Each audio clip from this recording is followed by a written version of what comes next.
Hey everyone, it's PJ. Welcome back to another video. Today I'm going to show you around the computer I built inside of this Mac Pro tower case. If you want to try building in a case like this, these Mac Pro tower cases, they used a weird shaped motherboard. It was almost like a EATX board, but they like cut the bottom half, so it was like as tall as a micro ATX board, but as long as an EATX board. So certain years of this case, like this one, required major modifications to the inside to actually get the motherboard to sit in there properly. So I ended up taking a old computer case that I had laying around and taking it apart, cutting it up, and rescuing the motherboard tray and the IO shield bracket area, and installing that into the case with JB Weld epoxy and these little plates that I'll insert in the video right here. As far as the front fans, I was able to use the original front fans. The way the Apple fans work are a little different than your standard computer case fans. The way they work, they have the two signal wires like the standard fans, and then they have your power and ground. And those work the same. The thing is, with the Mac fans, the speed on these particular fans was controlled by how many volts were going to the one signal wire. And I was able to find this out by looking at some forums and whatnot. So what I ended up doing was, just to make the fans run at a to move enough air, but then to stay quiet, I just wired the power in that signal wire up to a 5 volt and then just the ground to ground. And that keeps it at one speed all the time, and then the fan at the back of the case is wired up to the motherboard and it does its thing like a normal fan. So as far as the specs of this PC, starting out with the motherboard, we have the Gigabyte B450 DS3H. It's a mouthful, I know. For $50 it was a good pickup, and on top of it I have the AMD RYZEN 5 1600AF, which is a 6-core 12-thread CPU with a base clock of I think 3.2 gigahertz and a boost clock of 3.9 gigahertz. What makes the CPU so special, with tax and shipping on Amazon, generally the CPU is about $90. Sometimes it'll go up to $100 just depending on how the sellers are feeling on a particular day. And with that, I have a 2x8 3000 megahertz kit of DDR4 memory from GEIL. As far as I can tell, it's good memory. The reason I bought it is because I got 3 kits of it for $55 a piece. So for $55, I got 16 gigs of 3000 megahertz memory, and this stuff is great. The timings on it are about what you expect, but I mean, it's right up there with the G.EIL Riftjaws and Corsair Vengeance. Moving on, we also have a AMD RX 578 gig from MSI. This graphics card I got originally for $65, but when I received it, it had a memory issue. These cards were kind of known for this in the beginning. The SK Hynix memory chips had issues, so after doing a little looking, fortunately the card was still under warranty, so after paying $10 to send it to MSI, within 2 weeks I had a brand new 578 gig for $75, including the price of shipping to send it back to MSI to get it repaired or replaced. For $75, this card is great. If you are looking for any sort of 1080p card and even low 1440p, this is the card to get. The 570 and 580 and even the 470 and 480, the 8GB versions can be had for less than $100 on eBay, and it is a stunning deal. And then for the power supply, I have a 550 watt 80 plus bronze unit from EVGA, which I got for about $35 on eBay. I did have to get cable extensions to run to all the CPU, the motherboard, and the graphics card, because the original cables couldn't run far enough, because the way the cable routing is done in this case, it all comes down to the front corner here, and that really wasn't working. So I just got these pack of cable extensions for I think $20-ish on Amazon. Moving on to the storage, I bought a 128 gigabyte M.2 SATA SSD. Keep in mind that just because it's M.2 does not mean it's NVMe.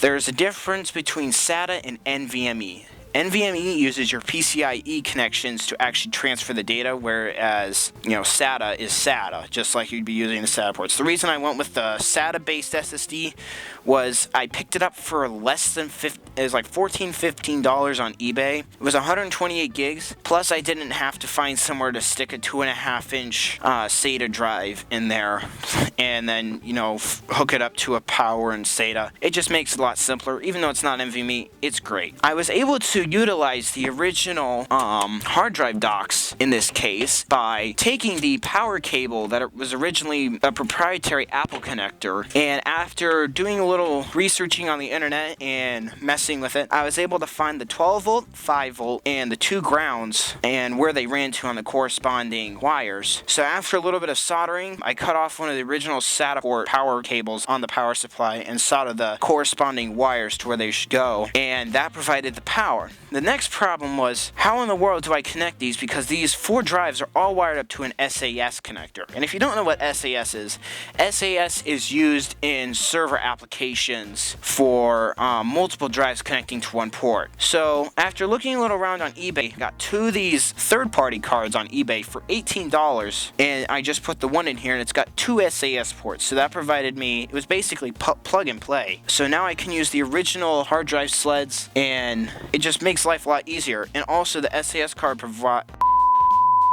provides hot swapping, so you don't have to shut down the computer if you want to swap out a hard drive for, you know, doing backups, or if you want to use it for mass storage. I found a deal for 4 of these Western Digital Red 2 terabyte drives on eBay for $60. They were listed as untested, so the seller didn't know if they were worth, whether or not they just didn't want to test them, or, you know, whatever. People sell stuff like this all the time. Well, they all work, and the one is actually still under warranty. So if it did go dead in the next like 4 months, I think you could send it to Western Digital to get data recovery and a replacement. The only downside to this case was the front I/O here. I'm going to actually zoom in on that. So like I was saying about the front I/O, the original front I/O was all on this circuit board that sat right here that somehow connected to the original Apple motherboard with a SATA cable of all things. And I really didn't feel like hacking a old I/O from another case, because the one from that Copytek case was completely destroyed. But it would have been a lot of work to try to utilize these original ports on the front of the case, and I have seen people do it, but I don't use the front ports enough to justify, because I have a USB hub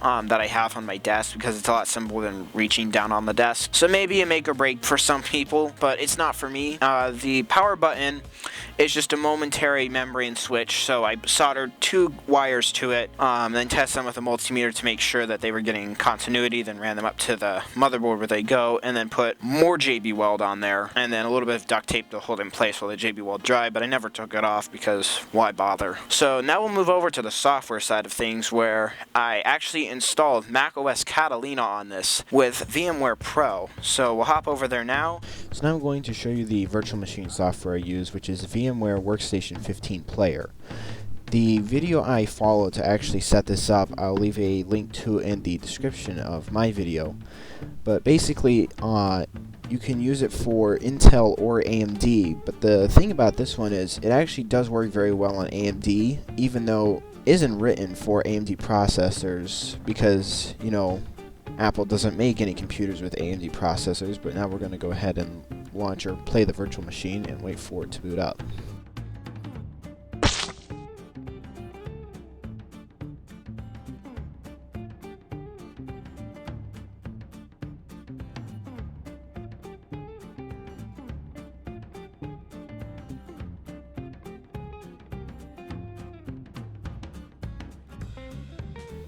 So here we are at the login screen. We'll go ahead and log in.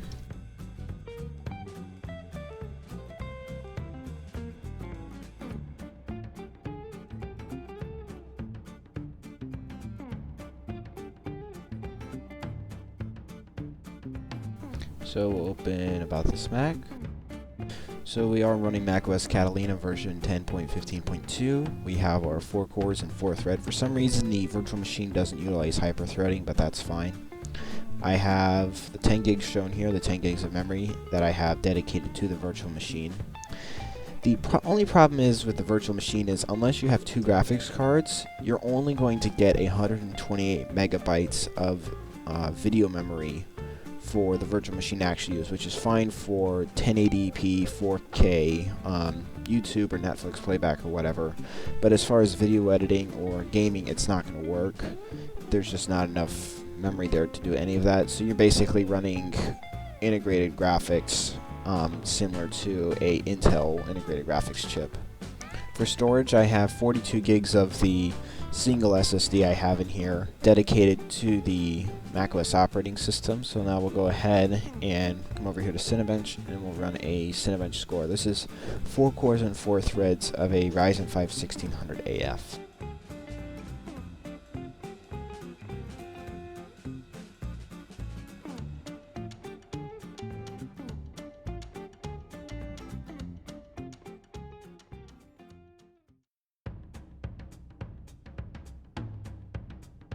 So here's the first score I ran here. These were the same. I haven't changed anything about the virtual machine. The first one scored 1239 and the one I just ran scored 1173, which isn't great, but it was 4 cores and 4 threads. So would I recommend someone do this if they were planning to do professional applications? No, but it is something fun to mess with, and the reason I did it was just like, well, I already built a computer inside of a Mac case, so why not go the whole 9 yards and put a macOS virtual machine on it. So just to wrap up the video here, I'm really pleased with the way this build turned out. I think the case looks good, and it's just awesome to see how your handiwork turns out in the end. So if you guys have any questions about the build, you can leave them in the comments, and I'll do my best to get back to you. If you could like and subscribe, that would be awesome, and I'll see you all next time. Bye.